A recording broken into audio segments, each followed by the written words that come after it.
Let's welcome back now to the program, representing Arizona's 5th District, the congressman who held this very important hearing yesterday, Andy Biggs. Andy, thank you, first and foremost, for you, Matt, Boebert, Gomer. There's a bunch of them that were up there yesterday with you. You had to hold this hearing off campus, if you will, because obviously Nancy Pelosi wouldn't let you call anything to the floor and let the entire body of Congress hear about this. But why did you do this? Because as a journalist of almost 30 years, I know the government's been sneaking around, spying on us, doing all kinds of dirty stuff, but I don't think the American people know it. Well, that's exactly why we did it, is because this has been going on and journalists have been targeted. Their sources have been targeted. You have whistleblowers in the government that are providing information that we need to call attention to bureaucracy gone wild and attacks on American people and spying on American people. So we had witnesses yesterday that have all been abused by the system and of the police state, the apparatus going after them. And, I'm a big believer in the First Amendment. People say bad things about me all the time. That's their right and their prerogative to say bad things about me. But you know what?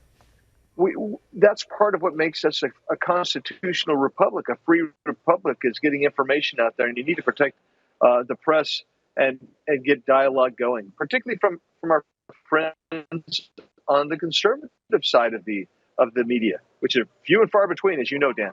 Yeah, and I'm so glad you brought that up, Andy, because this goes for each and every journalist. It's not like you're trying to protect conservative journalists. You're trying to protect freedom of the press, which obviously those old guys in wigs 250 years ago thought it was important, because it's one of the major things in our Constitution that I, as a member of the press, have freedoms that you, as a member of Congress, my government, can't infringe upon. And I already knew James O'Keefe's story because we've had him on the program to talk about the FBI kicking his door in. What surprised me was when I heard what the Obama administration did, and we knew they weaponized the DOJ, to Cheryl Atkinson. I mean, I never thought of her as a left, right, or any indifferent, but actually a journalist, a reporter. But they took control of her computer, and they were snooping around and sniffing, she claims, and even planting stuff to make her look bad. That's scary.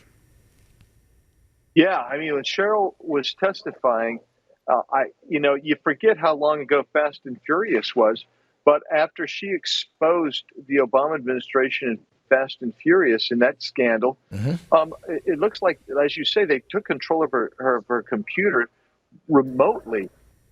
And 3 different forensics teams went in and discovered that these were controlled by IP addresses within the government. And one of them, wow, the U.S. Postal Service's investigative unit, which, by the way, we didn't even know they had an investigative unit until about a year and a half ago when that was exposed.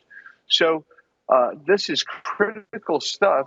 And she's been in litigation on and off for 10 years. Yeah, this is scary, scary stuff. I want to thank you so much. Again, being a journalist, now a talk show host, dedicating my whole life to it. I mean, literally 30 years this summer. I've been doing this. And so thank you for doing it. And before we say goodbye, I'll also thank you, Andy, for being one of the 57 who didn't vote to send $40 billion more to Ukraine. So thank you for that, Andy. I got to run, and I know you do as well.